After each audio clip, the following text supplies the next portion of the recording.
A gente falava na questão da palavra equilíbrio, né? E falamos a questão também na parte do capitalismo. Nós incorporamos, né? E hoje claro que houve muitas mudanças de lá para cá. O capitalismo, ele evoluiu muito, mas a nossa visão burguesa de ser, né? Ela às vezes nos condena a nós próprios quando nós somos pobres e não temos dinheiro, né?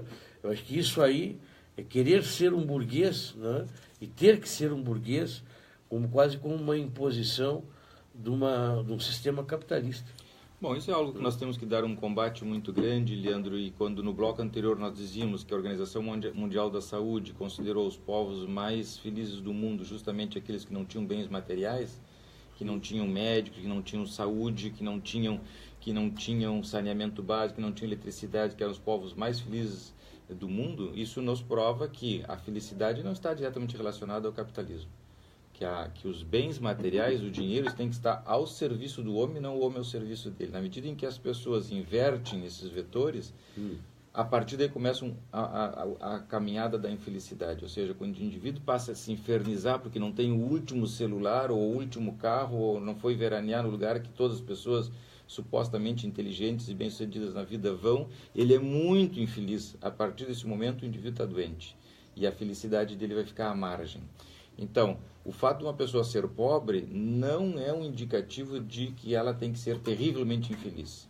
É claro que quando o indivíduo não tem o suficiente ou não ganha o suficiente para as suas necessidades básicas, é evidente que isso gera uma preocupação, e a preocupação desqualifica a vida do sujeito. Então, dentro de uma sociedade como a nossa, o indivíduo tem que ganhar um mínimo necessário para poder ter um bem-estar suficientemente grande como para poder se desligar da vida em determinado momento. Agora, se o indivíduo está permanentemente preocupado, pensando em como fazer para levar um dinheirinho para casa, para poder pagar, colocar o alimento na mesa, esse sujeito, não, evidentemente, que começa a corromper, digamos assim, o bem-estar dele. Agora, uma vez que a pessoa vence esses primeiros obstáculos, a questão de ser ou não ser feliz é mais interior do que exterior. É mais interna do que externa. É uma capacidade que algumas pessoas têm, em função da sua saúde mental, de tudo que nós falamos no bloco anterior, de colocar em prática determinadas coisas que permitem que ela, com muito pouco, se divirta. Eu vou deixar para um outro programa, né? Mas eu acho que, será que a nossa religiosidade não nos propõe a renúncia? Queres que eu responda agora? Sim. Por quê? Porque incrementa o sentimento de culpa. Tudo aquilo que nos leva, de alguma maneira, por sentimento de culpa, abrir mão de algo, certamente desqualifica a vida. Então, e agora, saindo de lado da questão da crença, da fé, isso não nos interessa. Eu usei o termo religiosidade. Falando cientificamente, sim.